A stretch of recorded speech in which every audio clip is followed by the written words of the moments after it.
There was a training exercise. It wasn't supposed to have any live ammunition, nothing.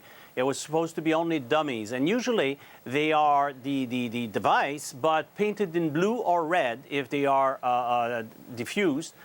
But this one, there were two grenades. Now we found out later after the investigation that there were two live grenades somehow that made it into the pack. And they are a very distinctive color because they're green with yellow marking.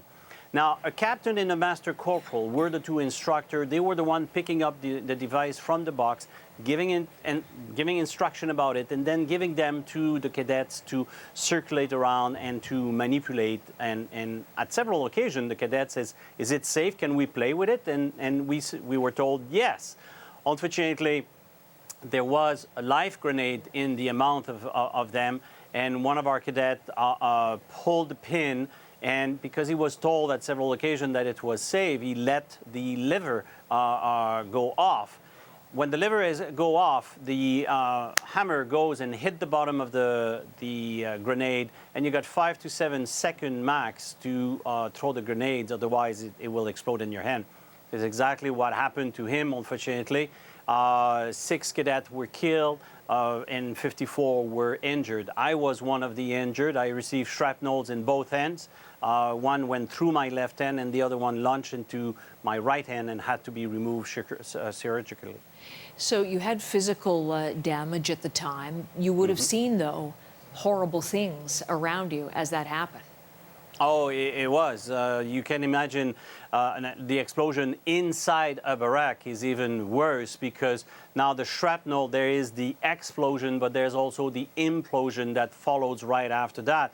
So the shrapnel travels even more and damage and killed even more people because of that to a certain extent. Now, I'm one of the lucky one in the bunch because my injuries were not as substantial as others. We have cadets that came out with permanent physical damage, brain damage as well. We have some young men that spend their entire life damaged and couldn't function anymore properly. And what is so disappointing is because the national defense has done nothing at that time. On the contrary, when we came out of the experience, you can imagine after the explosion, we came out, we were literally soaked with body parts of our friends. They were pulverized. And we have, I won't go into the graphic description, but we were literally covered on body parts and we were bleeding. But after they patched us up, we went into interrogation, not questioning, but interrogation. They interrogate us because they wanted to try to prove that one of us brought that live grenade rather than to try to explain how 2 live grenades were there. It was rough.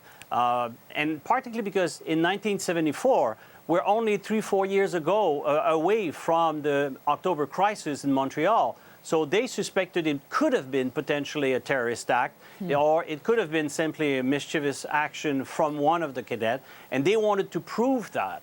And following that, we were ordered not to ever discuss this incident, even with our own parents. Many of us have kept silence until very, very recently when the investigation of the Ombudsman took place.